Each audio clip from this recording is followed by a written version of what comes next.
Good morning and welcome to our Rural Economic event that we are hosting in partnership with the Tennessee Farm Bureau.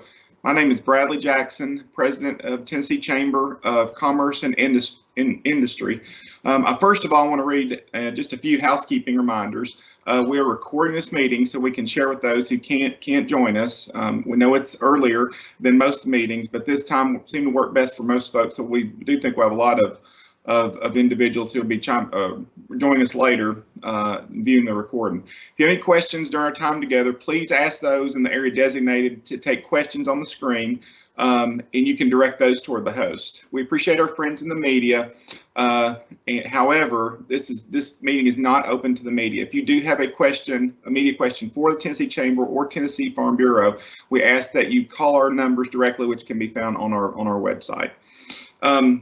I do want to say the COVID virus has impacted businesses all across Tennessee. Most importantly, a number of chamber members, and certainly in our agricultural sector, the COVID virus has played out in different ways. So today we're going to take a deep dive on how are these rural areas being impacted. Because when we looked at a lot of our manufacturers all across the state, most major manufacturers are in more rural areas.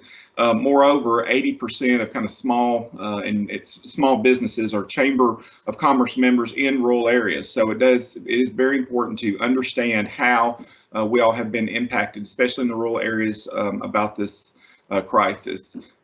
Rural economies make a significant and tremendous impact overall on the entire state of Tennessee.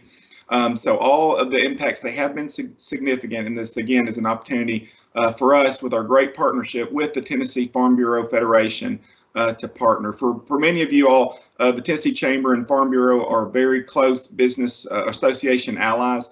We work together on a whole host of issues. The Tennessee Farm Bureau has even participated on the Tennessee Chamber's board of directors. So we greatly appreciate the long-term partnership that we have with them. I'm now going to introduce Jeff Aiken, President of the Tennessee Farm Bureau Federation. Mr. Aiken was elected by the Tennessee Farm Bureau Federation Convention delegate body in 2015 to serve the largest state farm bureau in the nation.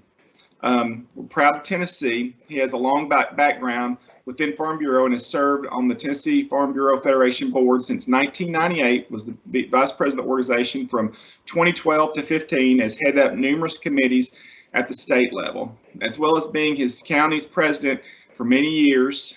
In addition, he's held the office of the state YF&R chairman and was a 1992 Tennessee Young Farmer of the Year.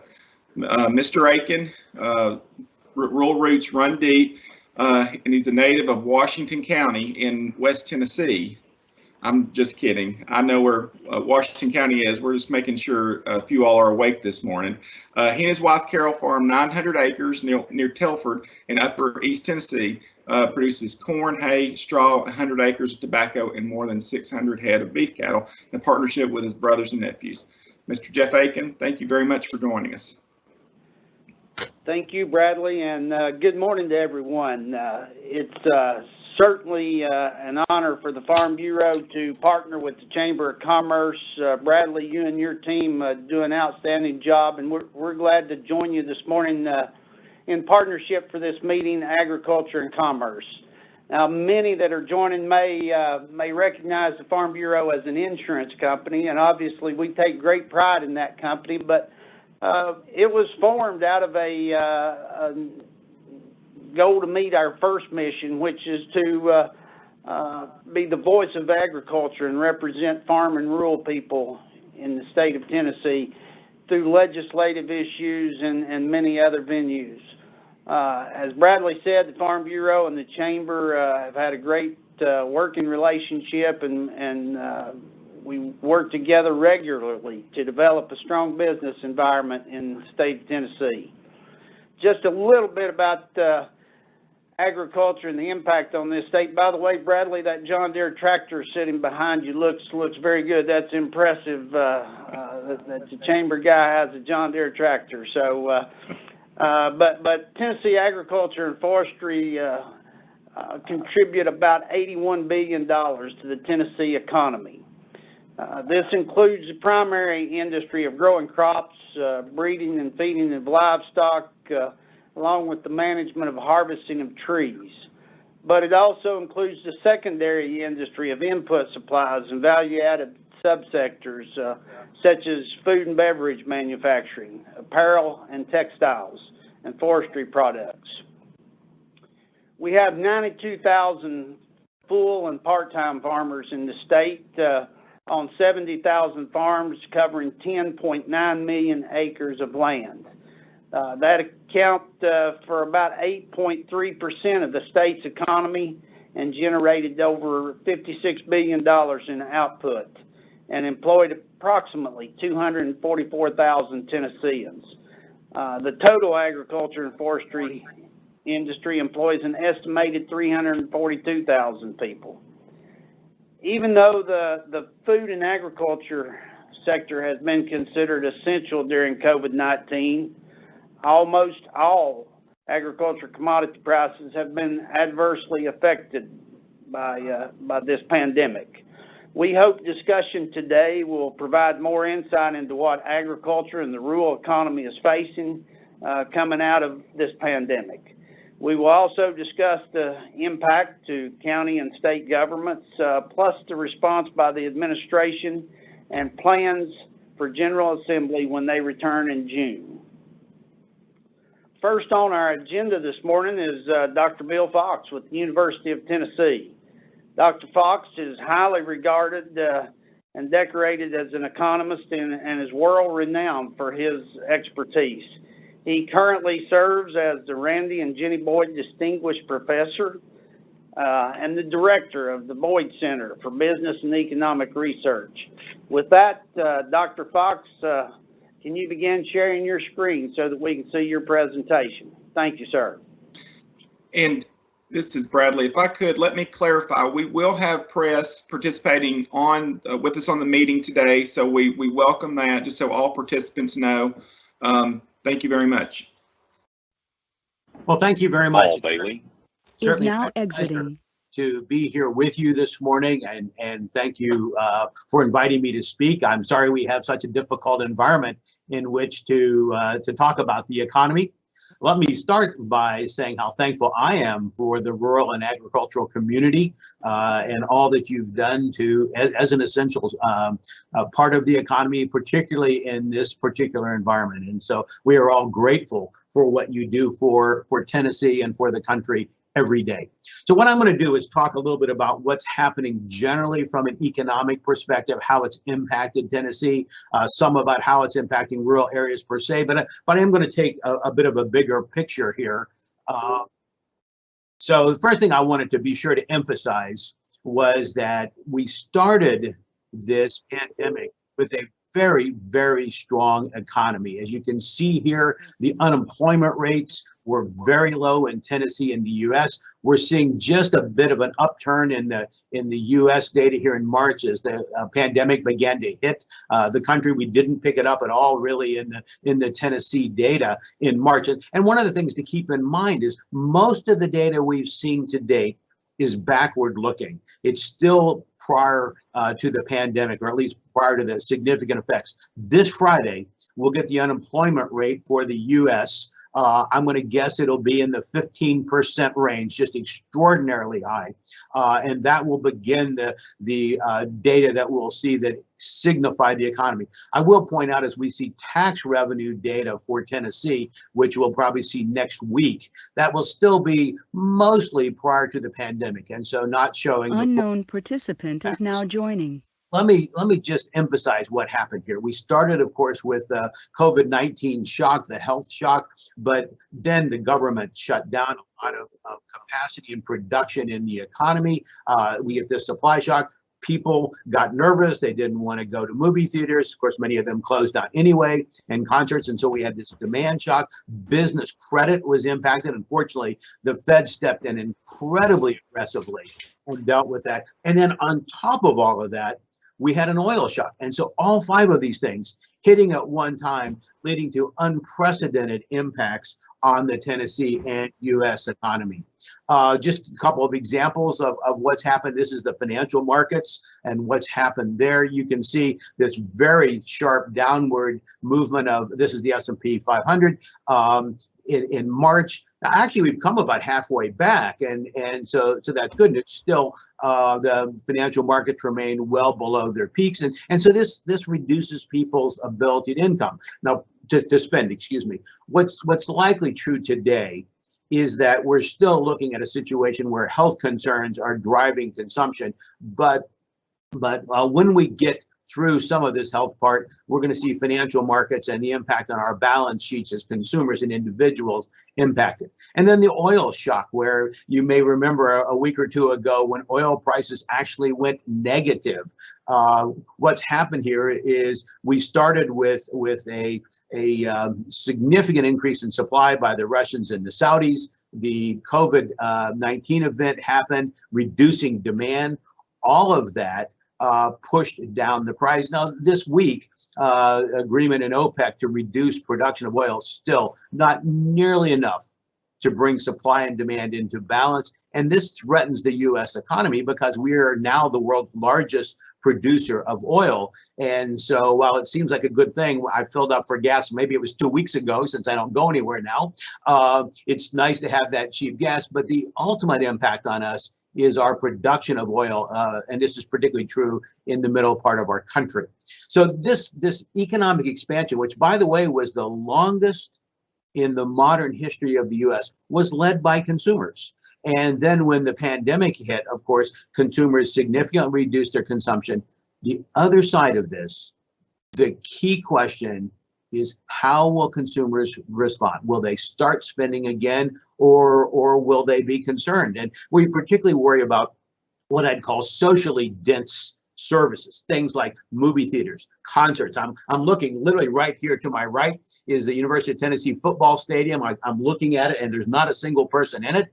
I hope when I look at it, 4 months from now, I see 100,000 people there. Well, that's it. Will people go out and buy these socially dense services? And the other thing I worry about, and this is important to much of rural Tennessee, what about vehicle sales? Tennessee is a very intense producer of light vehicles, as you know, with 3 major producers. But what matters to a lot of rural places is manufacturing parts. And we had automobile sales fall something like in half.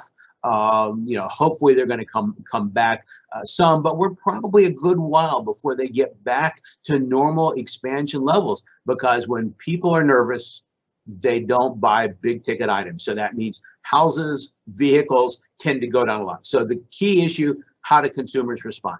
Incredible amount of uncertainty right now as to how this is going to play out in the economy. This is just one forecaster's 3 different views of the world. You can see how radically different they are. But no matter how we look at it, what we're going to see is the first half of this year, the first quarter, you may have heard last week, was announced with a 4.8% decline. What we see this quarter, probably a 25 to 30% decline. You put those two together, this will be the worst 6-month period since the Great Depression. Now, I should note that these numbers about growth rates are annualized rates. They don't actually mean the economy has truly fallen that much. And when you hear these numbers put out on GDP and so forth, remember those are annualized and sound a bit higher. Probably production overall this year will be down about 7%. Now, how has this impacted Tennessee? This is initial claims for unemployment insurance. This is the one thing we're able to follow right now in real time. The highest number of claims we had ever had in a week was 30,000. We've now had 6 weeks where we've totaled 425,000, just extraordinary number of people filing for unemployment insurance. And what's different, and keep this in mind as you think about the unemployment insurance world, but also the tax world, what's different from normal recessions is when we go into that recession, we don't exactly slide into it, but it does take a long time for the impacts to be felt. This time, all of the impact, or much of the impact, was felt in the first few weeks. And so sales tax collections immediately started falling. Well, unemployment insurance claims immediately started going up. And so, frankly, my expectation is that the Unemployment Insurance Trust Fund goes negative this year as a result of so many claims right up front. And of course, the federal government stands ready to loan us money. And I know the department is thinking very carefully about how to deal with it. This shows you claims for all the states as a share of their labor force. This is actually a week old. Tennessee is at about 13% now. As bad as things are here, there's a lot more claims in a number of other states, as you can see. A lot of that goes back to how their unemployment insurance trust system is structured. Let me show you where these people are losing their jobs and where they're filing for unemployment insurance. All of us thought about this being about restaurants and hotels in the beginning, and it's true. If you went to the first week of this radical increase in claims, about half of them came from the leisure and hospitality industry, that gray piece of the pie. But you can see since then, and this represents all 6 weeks, you can see since that happened, leisure and hospitality, while still big, and what we're talking about here is maybe 80,000 jobs in that area, an extraordinary number. A lot of jobs have been lost in essentially every sector. Notice manufacturing, only 13%. Now that's slightly higher than manufacturing's share of employment, but not too bad. But manufacturing has been slowly coming up as a share. What we're beginning to see is more the effects of a regular recession as we move forward. This is what's happening by area of the state, to put it into some perspective. Notice that a number of the rural areas of Tennessee have not been hit as hard. Now remember, the average is about 13%.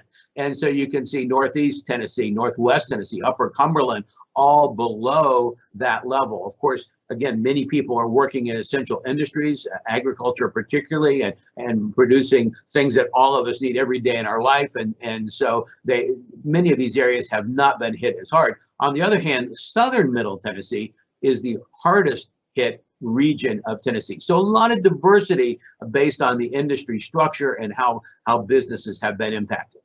Tax revenues are an issue that I know the General Assembly will be worrying about a lot. And I put this up. This is just year to date through March, the actual data that have been released on tax revenues. And the thing to see is every month we had greater revenues than was budgeted. The reality is Tennessee has budgeted itself very, very conservatively. As a result of that, we started the pandemic with a pretty good surplus for the year. Nonetheless, when we go into recessions, what happens is Tennessee's tax revenues are volatile. Now, we can quibble a bit over, are they as volatile as a state that depends on an income tax? And that depends on the specifics of the recession. But you can see the volatility of our taxes. And again, what's happened here is, first of all, we had this significant reduction in buying right away, as people couldn't go out to dinner, they couldn't go to movie theaters, they couldn't go to concerts, hotels were essentially shut down. And so sales tax revenues immediately shrink. And this isn't really the impact of a recession. It's a man-made environment where we felt it was, for health reasons, it was essential to do that. And so we lose that tax revenue. Now, as the effects of a recession begin to play out, we'll see much bigger declines in tax revenues. This shows a forecast pre-pandemic. My expectation is we're going to lose, I'm going to say maybe 15% of tax revenues in the last 4 months of this fiscal year, a really significant reduction. Because remember, every tax is being impacted. The gasoline tax, the motor fuel tax, the sales tax, the corporate taxes. Now, what's going to happen, though, is a lot of these taxes, the impacts will be felt not only this year, but into next year. Consumption will surely be noticeably lower in the first part of the next fiscal year, which starts in July. We'll almost surely see tax revenues decline a bit in fiscal 21. The corporate taxes will particularly be affected. And so what we're going to see is significant pressure on state government. At the local level, fortunately, property taxes are more stable. So local governments, at least up front, won't be as impacted as is the state. But still, local sales taxes are such a big component of revenue in Tennessee, they will also be reduced. And of course, the state shares a fair amount of its revenues with local governments, and that will hit local governments in a second way. So both state and local policymakers have a really big challenge in front of themselves in terms of budgeting for this year. Let me just note then what needs to happen for the economy to begin growing again. The key issue, how do consumers respond?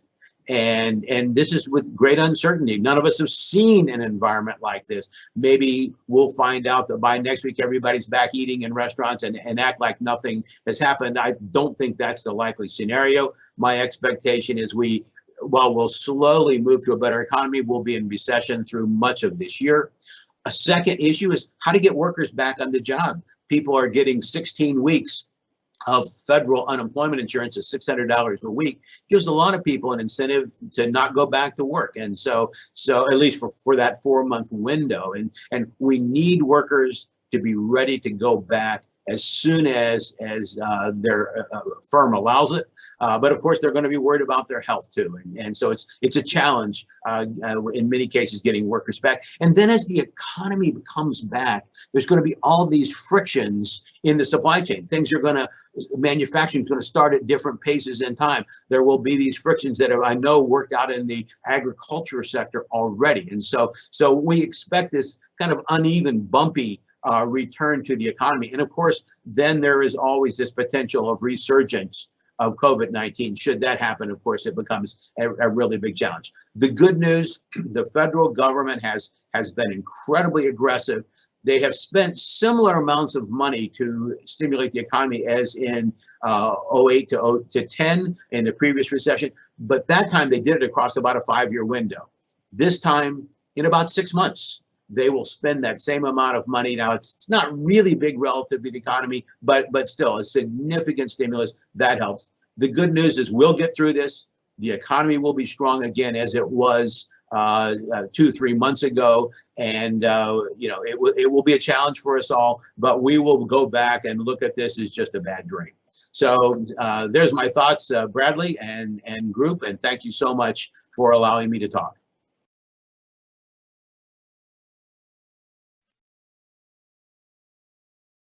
Thank you, Dr. Fox. We certainly appreciate that valuable information. As a reminder to the participants, there will be an opportunity to have your questions addressed at the end. Just encourage you to share those in the area designated on your screen if you'd like to have a question for our presenters. Next on the agenda is Dr. John Newton with the American Farm Bureau Federation. Dr. Newton's career has included work with the U.S. Senate Ag Committee, the U.S. Department of Agriculture, National Milk Producers Federation, and faculty at the University of Illinois. Dr. Newton has been with the American Farm Bureau since 2015 and quickly rose to his current role as chief economist of America's largest general farm organization. With that, Dr. Newton, can you begin by sharing your screen so we can see your presentation? Thank you, Mr. Aiken. Let me get my screen here. How is that? Can you see my screen? Yes. All right. Well, again, thank you for having me on this morning to talk about the impact of the coronavirus on the agricultural and food economy. And I think it's important to acknowledge that across agriculture, we've been in a down farm economy for a number of years now. In 2020, again, prior to the coronavirus, USDA projected that farm related net cash income would be down to about $90 billion in 2020. That's down from prior year levels. There was a tremendous amount of support lost from trade assistance. Trade assistance provided about $15 billion to farmers and ranchers in 2019. Farmers did not anticipate receiving another round of trade assistance because of the phase 1 agreement with China, the USMCA, and other trade agreements around the world. So I think the optimism was high going into 2020 that these new trade agreements would help the farm economy. But despite these trade agreements, USDA still projected that across the country, net cash income would be lower than prior year levels. Again, that's because of a significant decline in trade assistance payments. So where we found ourselves, again, we were optimistic to begin the year but where we found ourselves was in the 8th year of a down farm economy. And when you adjust for inflation, the current downturn rivals what we saw in the post-World War II downturn when farm income fell 30% over 8 years, and the 1980 farm financial crisis where farm income fell by nearly 50% in 8 years. So our current downturn, again, declining by about 30%, really weakened many farms' financial position, reduced their working capital, and I think Farm Bill programs and trade assistance likely helped keep many farmers afloat the last few years. But we were optimistic that things were going to turn around. One of the challenges that we have out there in the agricultural sector is farm debts record high.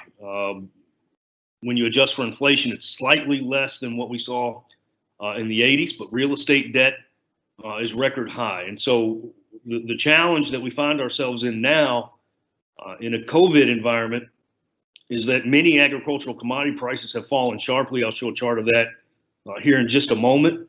But as the previous presenter indicated, very high unemployment rates likely will impact many farmers' ability to service this record amount of farm debt. When I talk with many of the leaders in the farm credit community, they point back to the recession of 2008 and 9, when U.S. unemployment rose very sharply, off-farm income declined, and as a direct result of that, farm delinquency rates accelerated, reaching nearly 4%. So with record farm debt out there, the unemployment that's hitting the entire economy at this point is likely to have an impact on farmers' ability to service that debt. The longer this continues, I think it could impact land values. Many of the cash rents were negotiated in the fall for this year, but moving into next year, depending on what level of support the administration is able to provide farmers and ranchers, we could see this impact land values. And if you see land values start to fall, that really weakens agriculture's debt to asset ratio in aggregate and can lead to more challenges down the line. So we're very sensitive to rising unemployment rates, given that the farm economy, quite frankly, was already on the ropes because of the trade war. So this only makes the environment much more challenging. And it's very challenging for our livestock sector, our specialty crop sector. We've seen cattle prices fall sharply. We've seen hog prices fall, milk prices fall. Farmers in parts of the country are plowing under vegetables because they've lost markets completely due to the social distancing and shelter-in-place orders across the country. So where are we on the coronavirus curve? One of the things that we continue to see is the number of confirmed cases across the country continues to rise. We've seen a number of hot spots in areas with high concentrations of meat processing facilities. Last week, the president issued an executive order to help provide personal protective equipment to meat packing employees, but we're starting to see reports of rationing of meat supplies at many grocery stores, as well as reduced animal processing across the country. And it's because we continue to see surges in the coronavirus in different parts of the country. The U.S. has yet to have a sustained downturn in the number of confirmed cases or the number of deaths. So efforts to reopen the economy need to be taken seriously. We need to make sure that people continue to practice safe social distancing, continue to use protective equipment, because a second wave of coronavirus confirmed cases would have a ripple effect, a very negative impact on the overall U.S. economy. So we're not out of the woods yet. And one of the challenges that agriculture immediately faced was more than 50% of food purchases were outside the home. So these were food away from home, food in full and limited service restaurants. We spent $1.7 trillion on food in 2018. So you had all of these food purchases that were made outside the grocery store. And when these restaurants and bars started to close down, you had a lot of agricultural products that completely lost their market. Plants were not fabricated to move product that's designed for restaurant sales into the retail channel. For example, you can't move a 50-pound pack of bacon that was going to a restaurant to a grocery store. So you had an impact on food consumption and agricultural commodity prices. Unknown participant is now joining. So what we saw in March, and we'll continue to monitor this data, is grocery store sales totaled $73 billion in March. That was a record high. And food service and drinking establishments saw a 25% decline in purchases. And again, that's just one half of the month that the shelter in place and social distancing rules were in place. So I would imagine April will see a much more significant decline. We may see some retreat in the grocery store purchases as people made purchases in March anticipating shelter in place orders for some time, so it may come down a little bit in April, but it's had a pretty significant impact on agriculture. What we see on the plant closures, when we look at cattle and hog slaughter, cattle slaughter was down 30% year over year last week. Hog slaughter was down 50% or 15% year over year last week. These downturns have continued this week, to the extent that cattle slaughter is down some 40% from the March highs, and pork slaughter is down nearly 50% from the March highs. It's because of these reasons that you see companies like Tyson start to sound alarms that consumers should expect some supply chain disruptions the longer this continues and as more outbreaks at processing facilities unfold. We've seen a similar downturn in poultry processing as well that we've seen here in the cattle and hog space.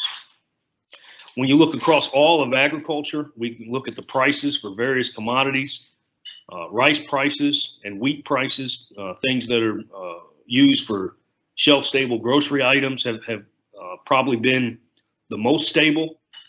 Soybean prices have fallen by about 13%. Cotton prices at one point in time were down about 30%. A majority of the cotton in the United States is exported for manufacturing in Asian countries. And so as those economies started to recover a little bit, manufacturing began to pick back up in China.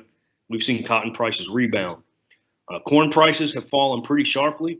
40% of the corn in the United States is used to produce ethanol, and with gasoline demand down sharply, that's reduced the demand for ethanol. Ethanol production has declined, and ethanol processing facilities are idling. And so that's taken a big source of corn demand off the market. For cattle and hogs, you've got animals that are looking for homes in the processing space, but the processing is running at less than full capacity. So you've seen those cash prices fall sharply. And then finally, milk prices have fallen pretty significantly. There are reports of milk being dumped across the country because there's just not enough processing demand. They've lost export markets. They've lost restaurant and full and limited service restaurant demand. And so that's impacted milk prices. The administration did pass the CARES Act, and about half of that was designed for direct support to agricultural producers, farmers, and ranchers. The other half was for supplemental nutrition programs and child nutrition programs.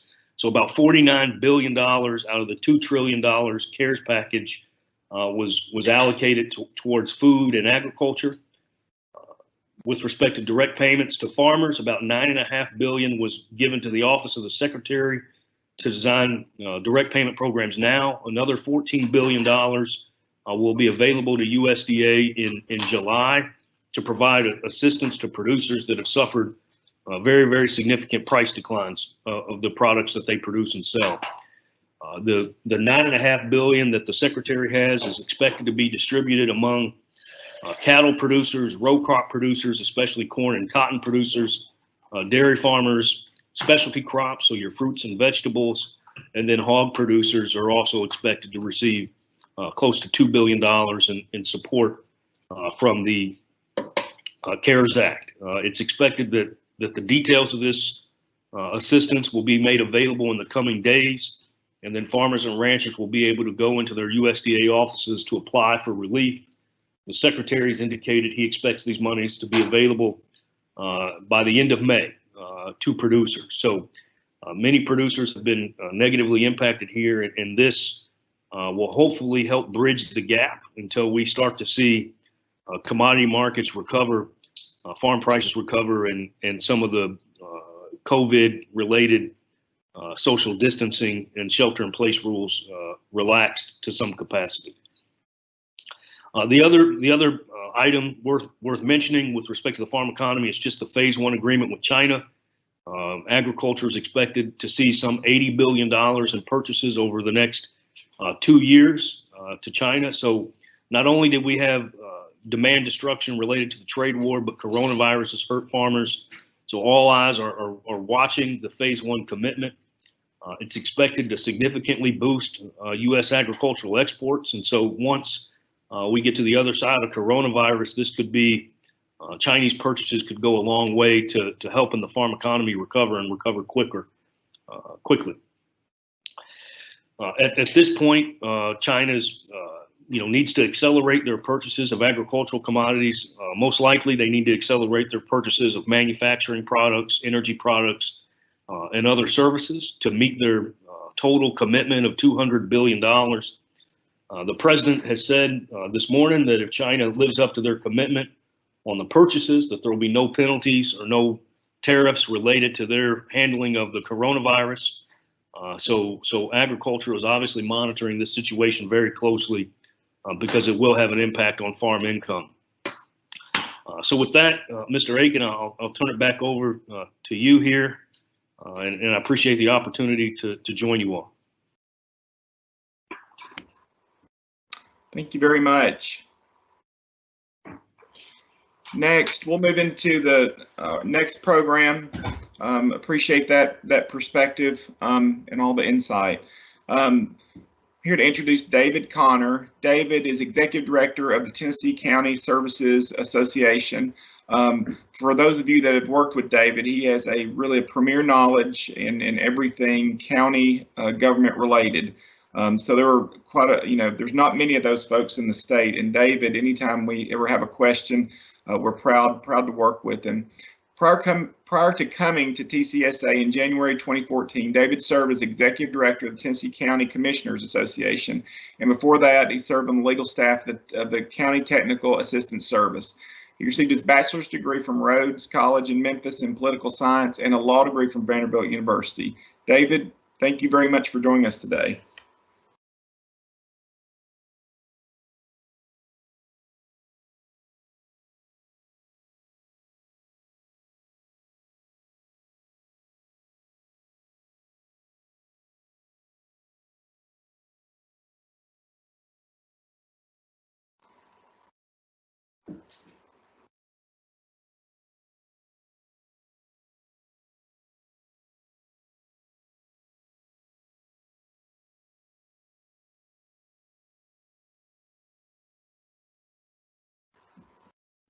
Hi, are you there? Sorry. Hey there, we've got you. No problem. Okay. Sorry about that. Hit the wrong button on the phone. Thanks for joining us, David. Thanks for the invite to join. I appreciate the opportunity to be here. Farm Bureau, Chamber of Commerce, obviously very important people to county governments in Tennessee, and we work very much in partnership with folks at the state level. Rural America is very closely connected to its own county government.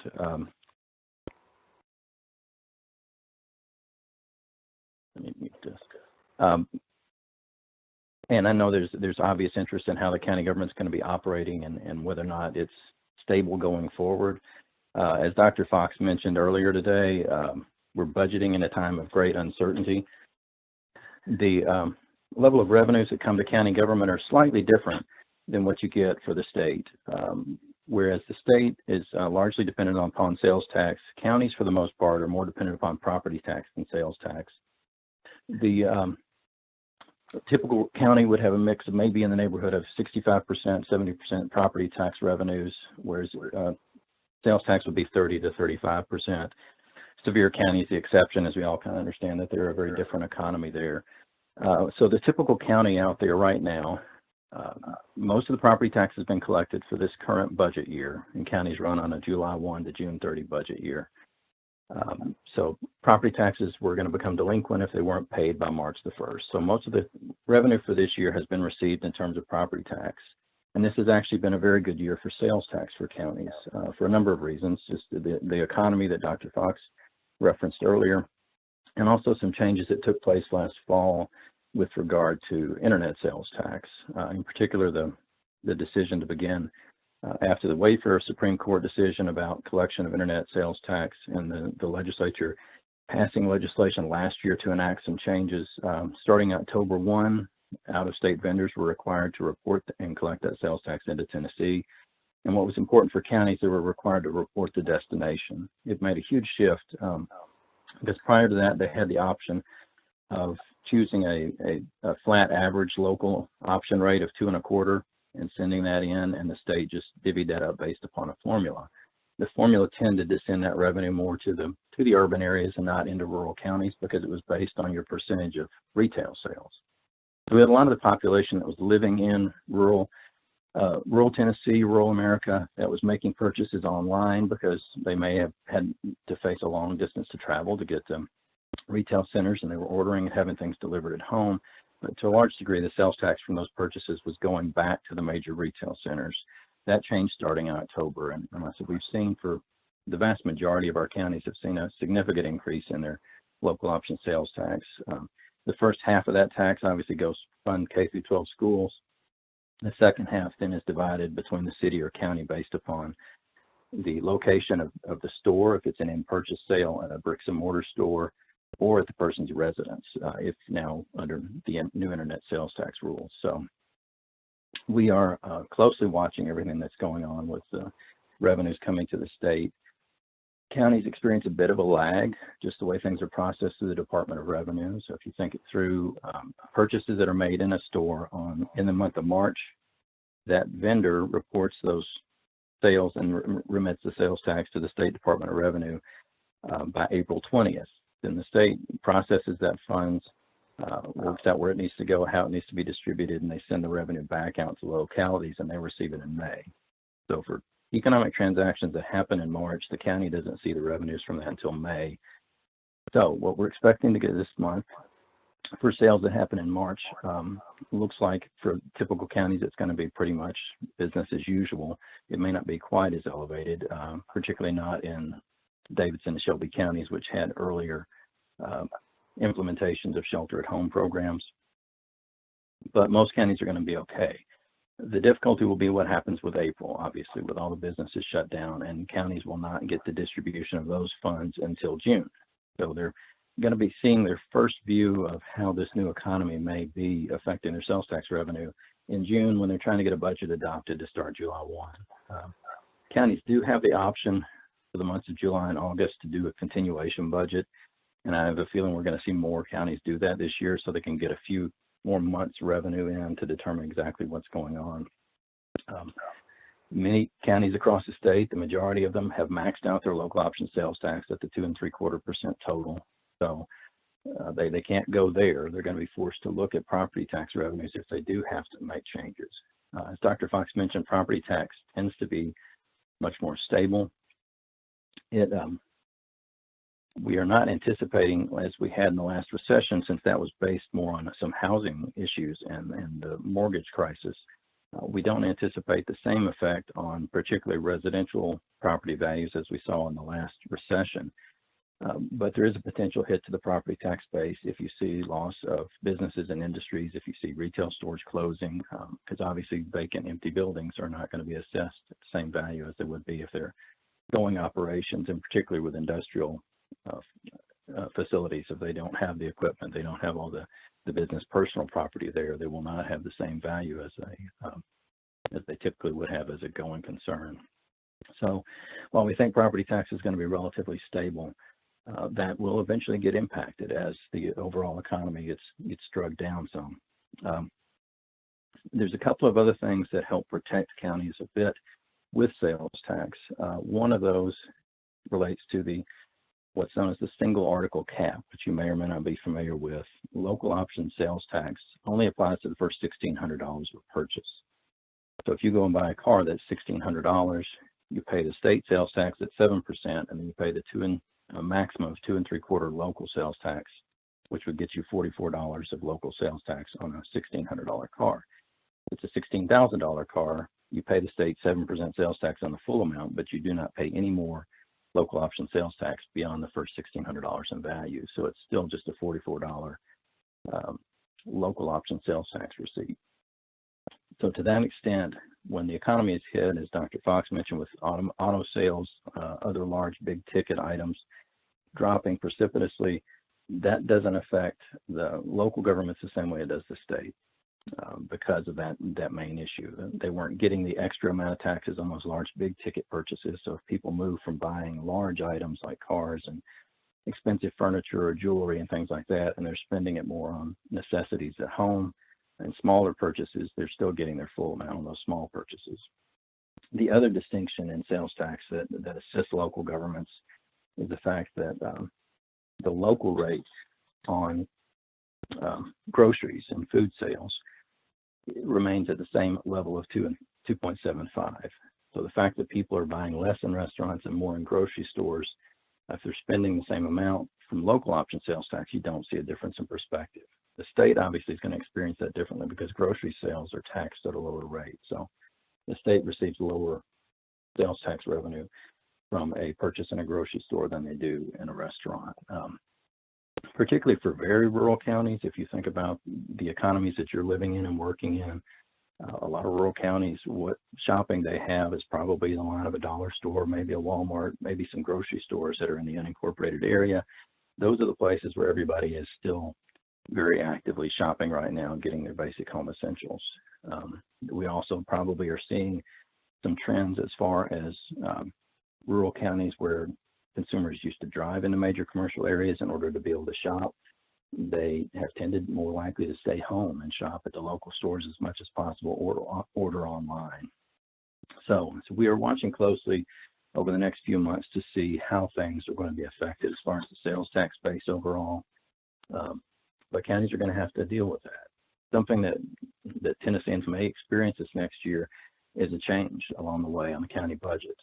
While they generally need to be in place by the end of August at the latest, if trends continue and if the economy worsens, it may be something where the county has to come back and later amend the budget. One of the functions William Lambert is now joining. That really affects how county governments deal with their budget is a large number of restrictions in state code that limit the ability of a county to cut its budget. There are things called maintenance of effort requirements that as long as the state is continuing to put in its share of funding, local governments can't reduce or counties can't reduce their share. So for instance, in the school system, whatever the local sources of revenue are, local sales tax, local property tax, and things of that nature that go into the local side of the funding formula for K-12 schools, the local funding body, the county government, is required to continue to provide the same level of funding as they budgeted last year, unless there's some waiver of that. And some of these issues may be something that the legislature discusses again when June comes around. Leader Lamberth just joined, and he may have more thoughts as far as how many topics will be taken up in June. But that's a matter of if we are looking at major cuts in both state and local funding or losses in state and local funding for certain services, we have to figure out how we interact with some of those maintenance of effort requirements. In addition to that area, you've got other programs within the county libraries, the 911 contributions, election commissions, and other things that have statutory requirements that the county continue funding at the same level as they did the previous year. So the county commission, and those of you, we have many folks that work who are farmers and work in the agriculture business that serve on county commissions across the state. You all know this. There's a great deal of limitation on how much discretion that county commission has in cutting or reducing their local budget. There's only a small portion that they really have total discretion over because of these statutory limitations. But like I said, county governments have continued to operate throughout this crisis. They've had to. They've got to perform fundamental critical services. As they've been doing that, they've had to alter the way they operate in some cases. And many of you, if you've had to go into your county courthouse for some reason or other, you probably found out that they were trying to limit foot traffic, and they may have only allowed you to come in with an appointment. We anticipate some counties are going to continue that same process just for the safety of employees and the public to not have a lot of interaction within the same large gatherings. So we've seen counties adopt different strategies. Some have made some alterations to their courthouses, installing things like plexiglass shielding at the counters where the public interacts regularly, or you may have seen changes as far as putting a lock box out in certain places where you can drop paperwork instead of having to come into the courthouse. So the offices are continuing to explore those types of strategies, trying to figure out how to best continue to provide services to the public, but keeping those county facilities, the courthouses, the annexes, and other facilities as safe as they can for both the employees and the public. One last thing we're monitoring very closely are the correctional facilities. You may have heard some of that about the state, which has run into some significant issues with large populations in some of the correctional facilities. We have not seen a widespread outbreak like that in the county facilities, but that's something we're watching closely. Obviously, those populations, it's a significant danger if you begin to get COVID spreading within an incarcerated population. The highway departments are the last thing I'll mention. We've had some concerns about how this is going to affect overall the level of funding for highway departments, particularly in rural counties. Many of those are dependent almost entirely upon gas tax revenues. We have heard reports that vehicle traffic particularly in the urban areas, dropped in the neighborhood of 35 to 40% over the last couple of months as commuter traffic has reduced, and also shopping and other activities. Obviously, our gas tax is tied directly to consumption. We pay so many cents per gallon. So when the consumption goes down, eventually that's going to hit the gas tax revenues, which largely fund our highway departments. They've been benefiting from some of the improvements that came through the Improve Act, but all those rate increases have now phased in, and we're strictly operating off of revenues based upon consumer consumption. So again, with that, there's a delay. The tax for gas tax is collected at the time when the wholesaler brings the gasoline into the state of Tennessee, or the diesel fuel, and then they remit that over to the Department of Revenue. So in many cases, you had wholesalers that were stocking up. They were filling up their fuel tanks, filling up their tank farms, getting ready for the busier summer months when people tend to drive a lot more, go on vacations, and have a lot more consumption. That now is unlikely to happen. Some communications I've had with folks in that industry say some service stations and convenience stores have reported as much as a 35 or 40% reduction in gasoline purchases. That eventually is going to filter its way up to where it hits both the State Department of Transportation and local county highway departments and city street departments. So that may be one area that there's very little that the county can do to address a major revenue shortfall. And we don't know how long that will extend. If people get back to more business as usual over the summer and go back to the same level of driving and activity, that could rebound quickly. But I've seen some recent reports that a lot of folks who are working at home have enjoyed that experience and have indicated that they intend to talk to their employers about continuing to do that, at least on a part-time basis, or maybe transitioning full-time to that. So we may, through this epidemic, end up seeing some alteration in the way people conduct their work lives. If they find that they would rather work from home and they are able to do so, and they've shown that, we may see an alteration where people no longer do the long commutes into work, or they choose to operate differently, even maybe on a part-time basis. So there may be some things in addition to the demand overall, just in terms of the level of activity going on in our economy reducing. People may change their patterns permanently in some cases as how they transact and how they commute, how they get back and forth to work. So gasoline tax revenue is something we're concerned about. It may be something that counties will have to look at other local revenue sources to make up for those losses, to maintain the same level of services. or we have concerns that highway departments may be, again, having to furlough employees. So currently they are continuing to operate. Some of them have shifted their highway department transactions to working from home, but for the most part, they're continuing to operate however they can. This is, as we all know from this week, a major storm season, and that keeps highway departments jumping from getting people out to clear the roads, clear brush and debris out of the roads, deal with flooding, deal with damage caused by mudslides and other issues like that. So summertime is a busy time. It's also usually when they do a lot of paving.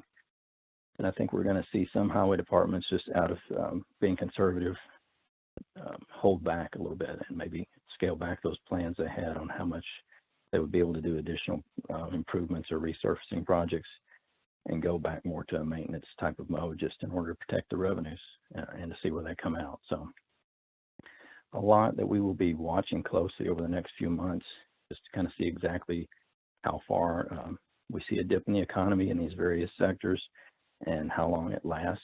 And then also for different counties to see how they experience it individually.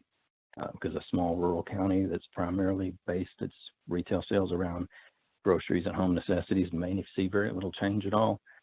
And larger counties with a major retail center that has a lot of car dealerships, has a lot of furniture stores and things like that, may see dramatic drop-offs in their sales tax revenue. So it'll be a wait and see matter for the next couple of months, and we will have to plan on that. As I mentioned earlier, it may be something where there are adjustments to county budgets. Politically, they don't really think they can alter a tax rate after it's already been adopted, but counties may hold that as long as they possibly can before determining exactly what their budget is and what their property tax needs to be for the year going forward.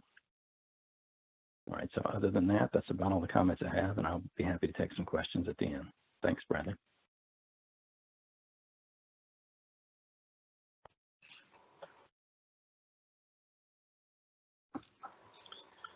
Thank you, David. Great to have an update from a local county government perspective, and I know that's something that's been on the mind of most on this meeting today. Is what those budgets. Appreciate you pointing out our fuel tax issues that will certainly be on everybody's minds as we go into the summer months. That, along with infrastructure. I'm Ryan King with the Tennessee Chamber in our Government Affairs Office, and thank you all again for joining us today. We're in a really fortunate place to have some great lawmakers. Participant is now exiting. To have some great lawmakers on the call with us here today, along with Sammy Arnold from Governor Lee's office. I will briefly introduce each of them and then let them introduce themselves a little more in detail when they give their opening remarks. Sammy is with formerly with ECD and now with the Economic Recovery Group as their chief of staff, working side by side with Commissioner Ezell and the Economic Recovery Group. Also, Leader William Lamberth, who is from Upper Middle Tennessee, who is the House Republican Majority Leader, and is also an attorney and is on the Economic Recovery Group. And I will point out, Mr. Aiken and Bradley are both on that recovery group, so we're in a really fortunate position to have them join us. Lastly, Senator Paul Bailey from the Upper Cumberland area. Senator Bailey is the chairman of the Commerce and Labor Committee over in the Senate. And is also very, very fond of agriculture and familiar with agriculture, doing some farming of his own. I'll also point out that Sammy, you're from rural Dyer County over in West Tennessee, a lot of agriculture there. And Leader Lambert grew up on a farm and is still very, very active in agriculture today. I'm going to stop my remarks there and go ahead and turn it over to you guys. Guys, please introduce yourself and just share a little bit from your specific perspective as we walk through this pandemic. We'll start with Senator Bailey. Go right ahead, sir.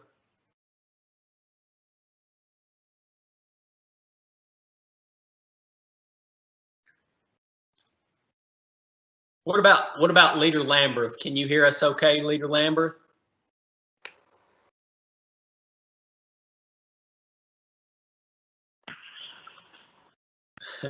Okay. Can you hear me Sam? now?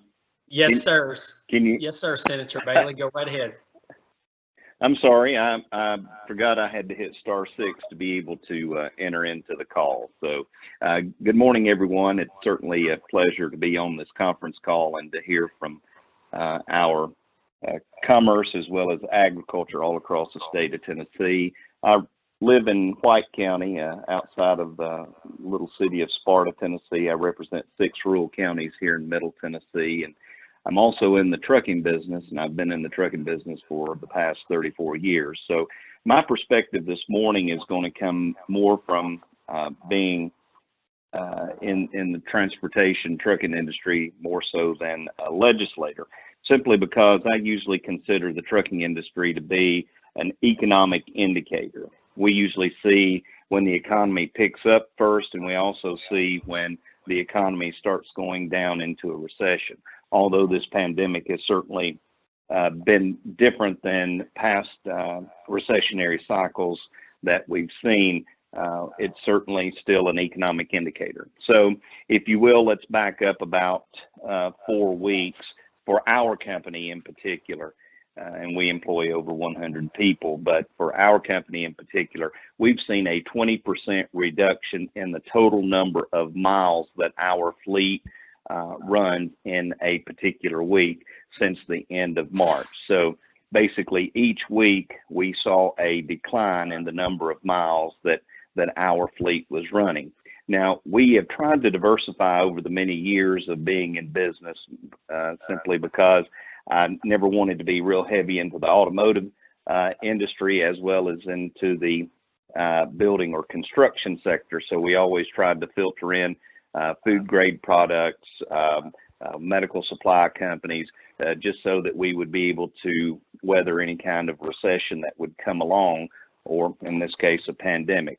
What's been funny about this time over the past few weeks, again, I mentioned the building and construction sector. We do have a couple of large customers that supply building and construction materials. One of those companies in particular has continued to run at the same pace that they were running at prior to, or manufacturing at prior to this pandemic came into existence and shut the country down. They've continued to produce, and we've continued to move product all across the country for them. However, one of our other companies that we haul for that's in the construction supply business, they have seen about a 50% reduction. Automotive companies that we haul for have basically shuttered their plants for right now, so we're not seeing any movement for them. And then we also, I mentioned a medical supply company that we haul for, and going into the month of March and through the first part of April, they were over producing and sending a lot of product all across the country as far as medical supplies were concerned. And then finally, one of the backhauls that we use to come back into this area is produce. And this is kind of my tie into the agriculture industry as far as my trucking business is concerned, produce and food grade products. We're seeing farmers in California and Florida, because those are the areas this time of the year that a lot of fresh produce is moving all across the country from. Those farmers and ranchers are basically having to let their crops just rot in the fields, or they're having to plow them under. And that's such a disheartening for me, being someone that grew up on a farm and lives on a farm, seeing these farmers and ranchers suffer because of that. And certainly that's also hindered the amount of backhauls that we bring back out of the West Coast and also out of southern Florida this time of the year, because there's just no market for those farmers to be able to sell their products to. And then finally, before I let my good friend Sammy Arnold or Leader Lambert come on, Mr. Aiken, I'll say this. I was one of those fortunate ones that's in the farming industry or farming sector we had about 115 steers that we sold in mid-February. So prior to the market totally collapsing, we did get our steers sold. So with that, I'll yield to one of the other members. Leader Lamberth, please go right ahead. Ryan, thank you for having us on today. And Senator Bailey, good to hear your voice. And for those that may not know, Sammy Arnold is doing an extraordinarily good job helping out with the Economic Recovery Group and just doing yeoman's work every single day on trying to coordinate our response to get the economy reopened in a safe manner. I want to thank Bradley and Jeff and everybody else on the call, David, for your comments. I actually was listening in earlier on Teams and then swapped over to the phone. It seems like it's working better today. We're all learning new technology as we go throughout this crisis. And I want to say that this has been a crisis like no other in our lifetimes. I know that sounds like stating the obvious, but the reason I want to mention that just at the top of my comments is that the good news is none of us know what a few weeks or a few months from now will bring. What we had going into this was one of the strongest economies we had ever seen in our lifetimes, the lowest unemployment rate, lowest tax rate, lowest debt, highest reserve accounts. I mean, Tennessee was in extremely good shape to weather a difficult storm. We didn't know it was going to come this rapidly. We didn't know it was going to roll in this fast. But because we were on extremely good footing going into this, I am confident, and I think most of us in the legislature are confident, especially those of us, within Senator Bailey and I's party, that we will be able to support you and each of your businesses. We'll be able to support our counties and cities. We'll be able to continue to help in a way because we are ready to make whatever cuts that are necessary for our budget, use whatever reserve accounts that are there that we can wisely use and still keep ourselves on good footing if there's something else were to come. And again, come out of this stronger than other states will. Because there's no doubt about it, this is a very competitive environment we live in. Each of your businesses are in a competitive environment. You have to do it better. You've got to run it leaner than other businesses out there. And that's true in farming more than it is in any other business. And I know Ryan mentioned that's my background. We had 6,500 head of hogs when I was a child. And most of our family has made their living in either row crops or in livestock. And so my heart goes out to those that are suffering right now within the farming community, within the business community, that it will get better because of the fact we came into this on such strong footing. That foundation is still there in Tennessee. Now, you've seen in other states that they're not, but we are. The other thing we have going for us going forward over the next few months is that we were one of the last states to close our economy and to close sectors of our economy down. We believe in the free market here. We believe in the people of Tennessee. And we believe that you can make the best decisions on how we come out of this, really this extraordinary crisis. And so we trust you to be able to make decisions in your local communities and in your business on how to keep people safe, but at the same time on how to move forward. We've never let anything stop us in this country, and we're not going to let COVID-19 do it. So we were one of the last states to close down sectors of our economy, and I appreciate the governor's wisdom in that. And we are now one of the most aggressive states on reopening sectors of our economy. And again, back to Sammy's position currently with the Economic Recovery Group and Senator Bailey's leadership as one of our chairmen in the Senate, that we're looking at ways to provide guidance for businesses, but not mandates, because rural Tennessee is very different than our urban centers. And that's going to look different in opening up. Some of the good news, I think, for rural Tennessee is that I think you'll be able to reopen rapidly, much more rapidly than some of our densely populated cities, and potentially even bounce back quicker than they can. Nashville's tourism industry is not going to come back anytime soon. The days of being the it city may return, but it's going to take some time. If you're in Pigeon Forge right now, Dollywood being completely shuttered is going to greatly affect them. Those are aspects of our economy that are difficult to bring back, even with the best of decisions at the state level. But for most of our rural and suburban areas, as Senator Bailey referenced, we hope that you may be able to bounce back even quicker than our urban areas. So I'm going to conclude my comments for right now and just say that my prayers are with each and every one of you. Please continue to pray for us. Pray for our Governor Bill Lee and our President Donald Trump as they continue to make tough decisions every single day. But I'm personally just very proud the way Tennesseans have come together to meet this crisis head on, because it's simply put us in a better situation than just about any other state out there at this juncture to be able to come back out of this. Thanks, Leader Lamberth. Sammy, go right ahead. Thanks for joining us. Brian, can you hear me? Yes, sir. We can hear you great, Sammy. Good. Well, thanks, Ryan, Bradley, Jeff Aiken, everybody for having me. I am, my permanent job, as you might call it, is working at ECD, the Department of Economic and Community Development, and I'm the Assistant Commissioner of Rural Development there. And I took a temporary assignment with the blessing and the support of my Commissioner, Bob Roth, back at ECD, to come over here and help Mark Ezell, whose full-time job is the state's tourism commissioner, but he also is taking a temporary leave to do the work associated with the governor's economic recovery group. And it's been a tremendous experience. So we're lucky to have Bradley, Jeff Aiken, Leader Lambert, Leader Jack Johnson, a whole lot of other folks that have been helping advise us on this. I think that, just from my perspective, and I am a rural guy, as Ryan pointed out, I'm from Dyersburg in West Tennessee, and I bring a rural perspective to everything that we do. I think that it's just been quite a stretch, and I know I'm preaching to the choir on this, but we back at ECD, we battled as we were recruiting companies to the state. We were battling some of the trade war stuff too, and I know it was nothing like the battles that you guys were fighting out in on your farms. But there were lots of projects that we were in the middle of recruiting that just hit the pause button, and we didn't lose them to other states. But the projects just sort of went away or just were indefinitely postponed. And then it looked like we started to come out of that with the USMCA and that phase one China deal, and then we got popped in the mouth by this COVID-19 crisis and got knocked back on our heels again.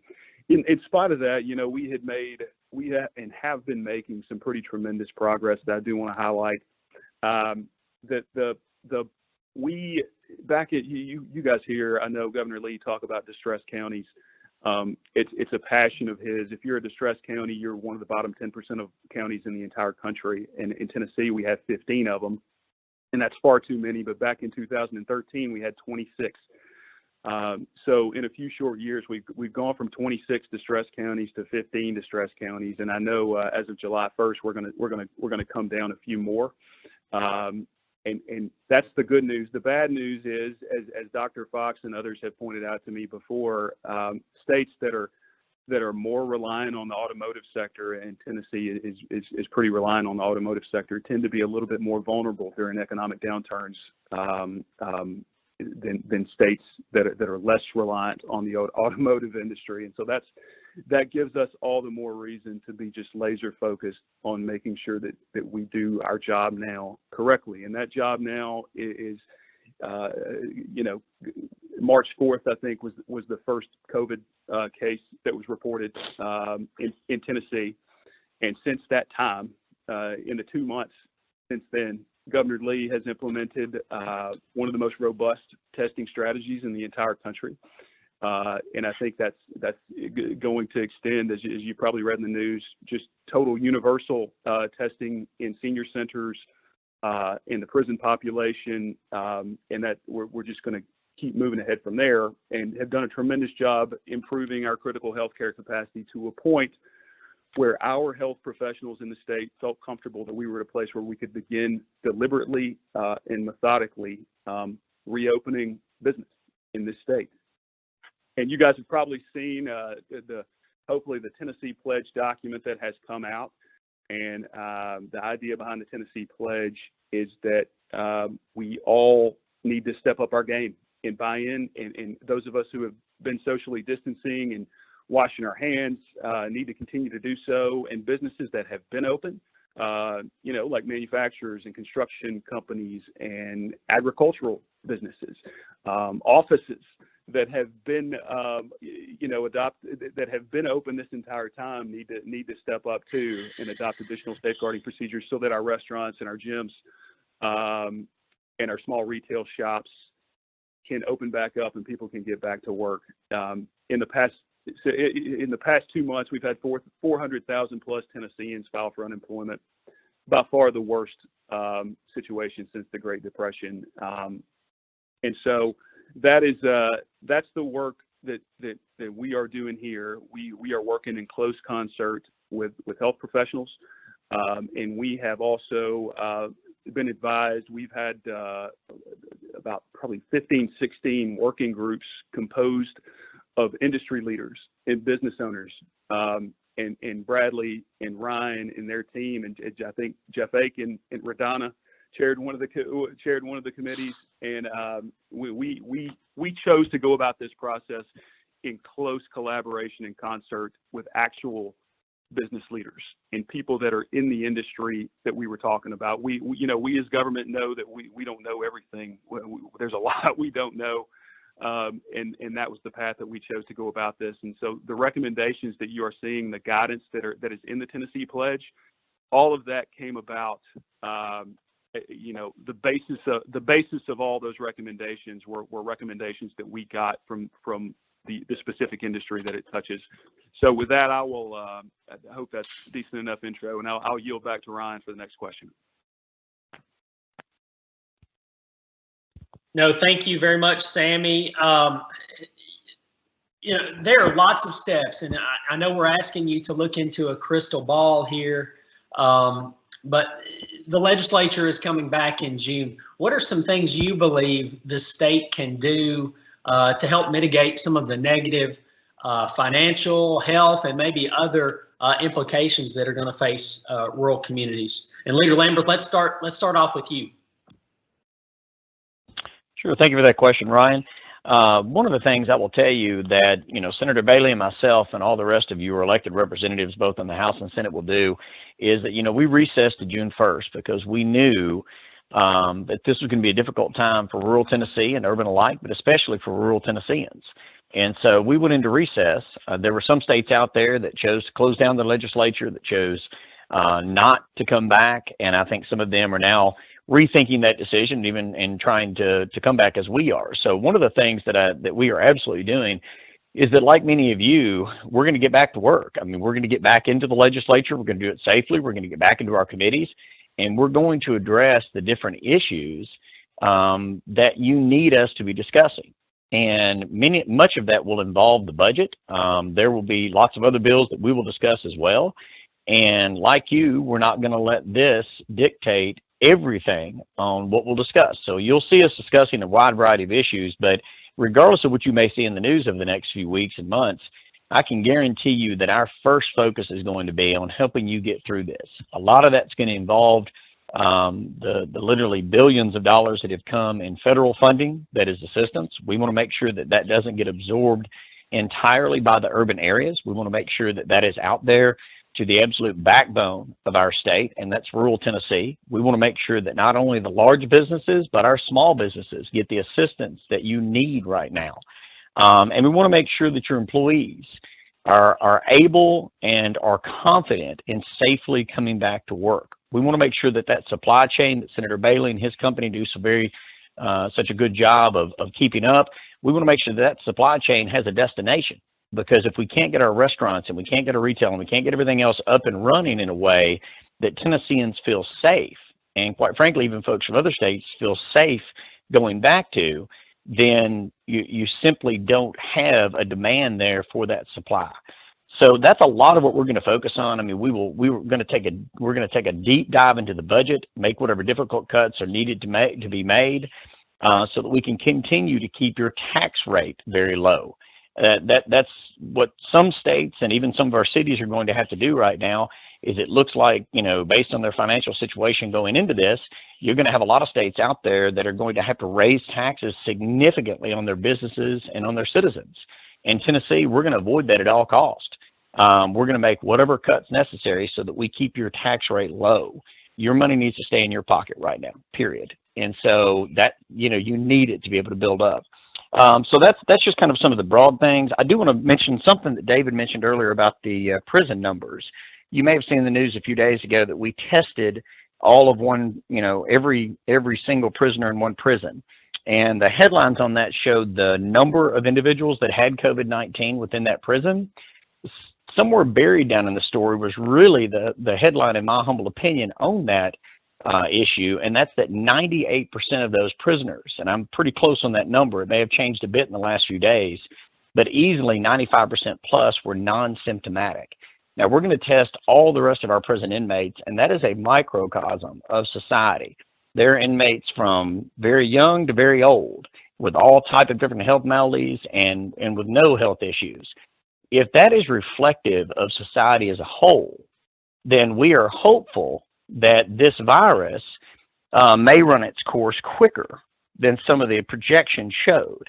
If it did, then, and if most of society has, actually contracted this virus and has recovered from it without any symptoms, then we may be in much better shape than we thought. Now, only time will tell, and I don't want to give you false hope because there's no way to predict that, but those numbers from at least one large prison do show us that it is possible for a population of individuals to have COVID-19 and a vast percentage of them never even know it. And so only, again, testing and time will tell, but until then, follow Sammy's advice and everybody else's and just be safe out there. But those are many of the things that we're going to be focused on over the next few weeks and months, and to just get back to work for you. Thank you. Sammy, go right ahead. If you have anything you'd like to add. Yeah, sure. Yeah, Ryan, I'll be quick. I think so. Our plan here with the Economic Recovery Group is we are going to keep. We've got a handful of additional guidance that we're gonna be putting out, and then we're gonna attempt to do some pretty good work, making sure that that the Tennessee Pledge is communicated to all four corners of the state. And then I think, an incredibly huge thing on the horizon that it's a task that is already kind of underway. But I think, as Dr. Fox or somebody alluded to earlier, Congress and President Trump have been very aggressive with their relief and support. And a big part of that has been dollars that are going to flow through states. And so that's the good news. It definitely now it becomes incumbent upon us as a state to be incredibly thoughtful and strategic to use these dollars that are coming our way, just in the best, the highest and best use possible to support our counties, in particular our rural counties, which we know tend to suffer the worst during economic downturns. I think that one thing that I'll highlight too is I've come to notice is just because I went back to Dyersburg for the first time in probably 3 months a couple of weekends ago, and I noticed that when you walk around Nashville, it's gotten fairly commonplace for folks to walk around in public and at the grocery store with a face cover, and in Dyersburg it's not at all commonplace, and we also have a couple of local mayors on our Economic Recovery Group, Mayor Holland of McKenzie and Mayor Kevin Davis of Hardin County. And I think both have communicated that perspective as well, that it's a little bit of it's a tough thing for me. And I'll just be honest, I had several days ago, I came in and my boss had to get on to me and tell me that I've got to wear a face cover now when I'm in public, because if we're going to be advising folks, Tennesseans, that they need to do that, then I obviously have to do the same thing. It just had never occurred to me. So it took me getting scolded by my boss to realize, oh yeah, you're talking about me too. And so I think there's just a little bit of a cultural gap there when it comes to things like wearing face covers right now. And it's not something I certainly hope that, goodness, I certainly hope it's not something that folks are going to be asked to do for in perpetuity. It's just that right now, to give us the ability to comfortably and confidently reopen some of these businesses that have been closed and allow some of these folks to go back to work, it just is an incredibly wise practice for folks to wear face covers when you go to the grocery store, not to protect yourself, but to protect others. If you happen to be one of those asymptomatic people that Leader Lambert talked about. I think another thing that we're going to have to be keeping a close eye on. The last recession back in 08, 09, a lot of people who were laid off from their jobs never went back into the workforce. And that's a reason to try our absolute best to make this recession as short-lived as possible, because the last recession, there were a lot of Tennesseans, and especially rural Tennesseans, who, when that relationship was severed between the employee and the employer, it never got put back into place. Folks that were lost their job back then just never got back into the workforce. And we know, I just know how much our governor believes in the dignity of work and the value that is associated for being able to produce for yourself and your family and your community. And so a lot of these folks who are right now unemployed, our hope is that as many of them as possible can be short-term unemployed, because when you become long-term unemployed, that creates a whole new host of challenges, both mental and physical, that the state was already battling, that I fear is going to get far, far worse if we don't make incredible progress here. So on that positive note, Ryan, I'll kick it back to you.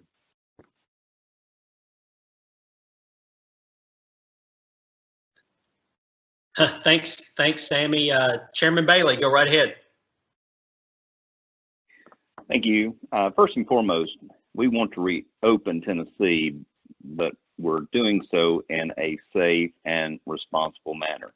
Yes, what is working in the rural areas may not work in our urban and metro areas, but certainly there's two different demographics of citizenry in both places, and so I think reopening our rural areas is definitely what we needed to do first and foremost, doing it safely. However, one thing that I'm hearing from a lot of businesses, whether it be restaurants or manufacturers, is they're wanting to call their furloughed workers back to work. But there's a challenge there. That furloughed worker is now drawing about $875 in unemployment. So they're running into challenges as how they basically get that person back into the workplace when they're drawing more than they were making at their regular job. So obviously, with the $600 benefit that's coming from the federal government and the $275 from the state, that's creating challenges for our businesses, but that's definitely something that is on the minds of businesses. Back to something David Connor mentioned earlier, in our rural communities or rural counties and local governments, they are required by state law to meet maintenance of effort for various departments, whether it be the school system, whether it be the justice center, whether it be 911. They're mandated to meet their financial obligation that they had for the previous year. And I would certainly say to David and Leader Lambert at this point in time, that's possibly something that we should look at as we come back in on June 1st to see if there's a way that we could defer that for maybe 1 year if local governments needed that. Obviously, we'd have to work with the comptroller's office. But I'm just thinking about these small counties. I represent 2 of the 15 distressed counties in the state of Tennessee, and knowing that their bottom line is going to be severely impacted by this, we may want to take that into consideration. But I echo exactly what Leader Lambert and Sammy have said. I think Tennessee will bounce back soon, and I think we're a resilient people, and I think that our economy will be better than any other state in the nation. Thanks, Senator Bailey, and we will a little bit out of order here. I think we would like to hear some closing comments from each of you guys here in just a second. But we do have one question we don't want to let get away that was from the audience. How are rural hospitals doing during the COVID-19 crisis? Assuming many are struggling, as we read about in the media. What are you as legislators and the governor's office considering to help rural hospital? Guys, you are completely unmuted. Just anyone who would like to pick up that question, feel free to if you would like. Ryan, I'll be happy to address that. You know, we have been looking at the issue in rural hospitals and how to help our rural hospitals thrive for quite some time. And one of the things that has been a real struggle for them, and it's been exacerbated through this COVID-19 pandemic, has been that many folks will have their elective procedures done at larger urban hospitals. They simply are not having a lot of those procedures, which are a higher profit point for hospitals, at their local hospital. That's been a trend we've been seeing for a long time. It makes it very difficult for those hospitals, especially when they're facing Medicare and Medicaid rates that are increasingly paying out at lower and lower reimbursement rates. So one of the things that occurred before the Affordable Care Act came about were direct payments to hospitals and medical providers for uncompensated care at a much higher rate than what you see that now. And so all of our hospitals, especially our rural hospitals, really stepped up, and Sammy may want to address this, or Senator Bailey, I'm not sure on what you guys have experienced out there, but what we've seen at our hospitals here in Sumner County is that they have spent literally millions of dollars preparing for an onslaught of COVID-19 cases that threaten to potentially overrun our hospitals.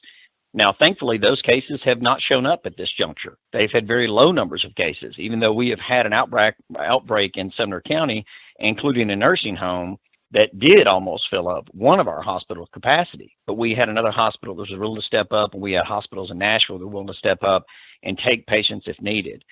So we've got to get back to make sure to help pay for all the money that went out the door in preparation for those patients, because if a hospital, now set up on, almost an entire payment system surrounding insurance and insurance payments, if a hospital can't bill their expenses to a specific patient, it's just a complete loss for them. So they've stepped up, and at this juncture, many of the things we're looking at now is to make sure that we step up as the state and federal government to support those hospitals and try to make them as whole as possible for the good work that they did. And again, we're all thankful that they've not seen that flood of patients, that they've not been overwhelmed like we've seen in New York and Italy, but they have money that has gone out the door. The other thing we've done is, again, we have been one of the most aggressive states in reopening and allowing our hospitals to get back to doing elective surgeries.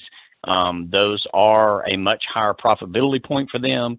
And even though a lot of folks will have those done in your larger hospitals, many of your rural hospitals now are obviously part of larger hospital corporations, and kind of the health of that entire corporation is helping those rural hospitals survive. So trying to make sure that we get those payments made for the uncompensated care, and then getting them back to work like everyone else so that they can get back to their traditional business model have definitely been two things that we have focused on thus far, but obviously we're open to just about any suggestion that will continue to support them. Well, thanks, gentlemen. And out of respect for your time, you've got lots to get on to today. We would like to thank you, and lastly, just give you an opportunity to make some final comments. Your offices are critical in us in rural areas getting through this difficult time.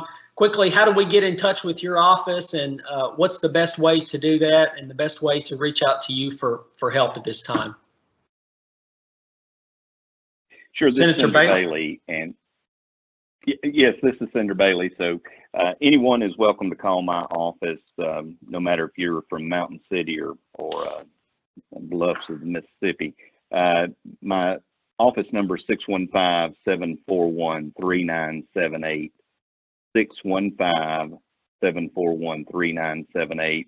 You can also reach me at sen.paul.bailey@capital.tn.gov. That's sen.paul.bailey@capital.tn.gov. And we'd love to hear from you if you have any needs. We'd be happy to assist. Thank you for allowing me to be on the call, and to the chamber, as well as Farm Bureau, and especially being able to be on a panel with my good friend Sammy Arnold and my dear friend Leader Lambert. Thank you, Senator. Leader Lambert, go right ahead. Well, thank you, Ryan, and when the good senator says good friend, he doesn't mean that lightly. He and I are good friends, and I think the absolute world of him. He is a strong leader for our state and for our rural communities. And Senator, I want to thank you for your comments today, and just thank you for your friendship and your leadership during these difficult times. I want to thank Sammy as well. Sammy's been a friend for many years, and to Bradley and Ryan and Jeff, thank y'all for having us on this call. Like the senator, give me a call, send me an email. The office number is 615-741-1980.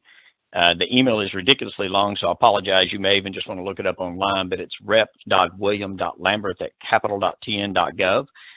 Sammy's email is a whole lot easier, by the way. It's much shorter. But call us anytime, reach out to us anytime, any way that we can be here for you. Please, please, please don't hesitate to reach out to us. Tennesseans are resilient, and we have gotten through difficult times before. And I'm confident all of us together are going to get through this. And again, we'll do it better than any other state out there. That's just who we are. So thank y'all for having us on the call today. I really appreciate y'all. Thank you, Leader. Sammy, go right ahead.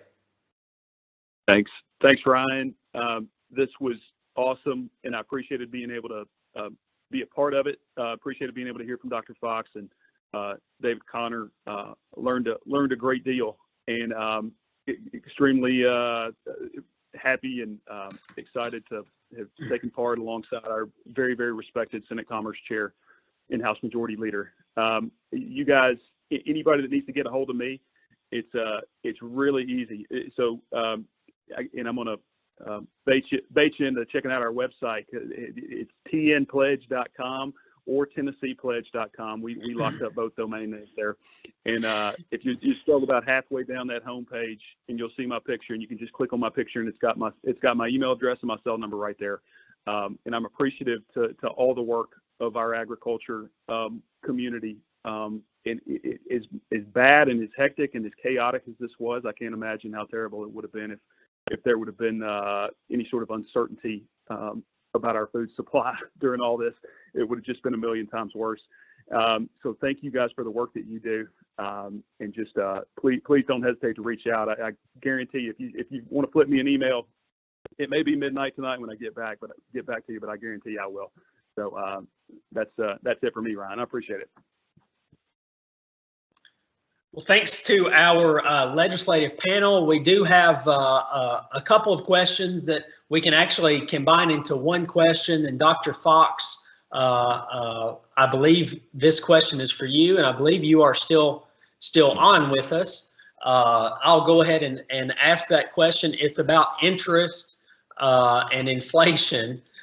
Do you foresee any negative interest rates in the near future, and how does that affect inflation and consumer spending? And then I guess also specifically, will we experience any hyper inflation? So I think we will not see high inflation in this particular environment with demand being is now exiting as it is, and also with the overall supply position that we can easily expand it. This notion that just having the feds print a lot of money, which is effectively what's been happening, will create inflation, really pertains to a really different environment. I think inflation rates will remain low. And in fact, one of the fears has been we could get deflation. And I think a lot of what the Fed is trying to do is prevent that from occurring. So inflation remains, I think, at very manageable levels. Hopefully, in my view, we don't get to a point where our policy leaders believe that negative interest rates are the right way to go. As many people know, Japan, the EU have done that. It's hard to see that they've really created any significant stimulus from that. The reality is low interest rates aren't our issue today.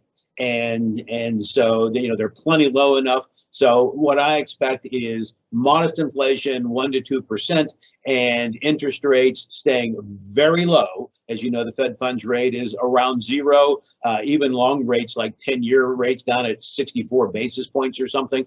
They'll stay very low, but positive in all likelihood.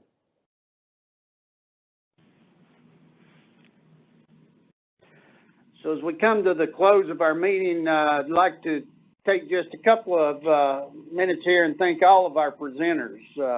may seem odd to say this during such a challenging time, but we're really blessed here in Tennessee. As you've seen and heard this morning with the leaders and the experts that we have, their dedication and commitment is incredible, and we're fortunate to have them. So thank all of you for taking time to join us this morning. To our participants, we appreciate you joining us. Your continued involvement in Farm Bureau and in the Chamber and for Tennessee. It's critical to our success moving forward, and we appreciate you taking time to join us this morning. We would encourage you to please let us know how we can be of further assistance, and we hope each of you will continue to weather this storm of COVID-19, and we look forward to seeing you soon. Final word, thanks to the Chamber, Bradley, and your team for making this meeting possible. With that, we stand adjourned. Thank you and have a great day.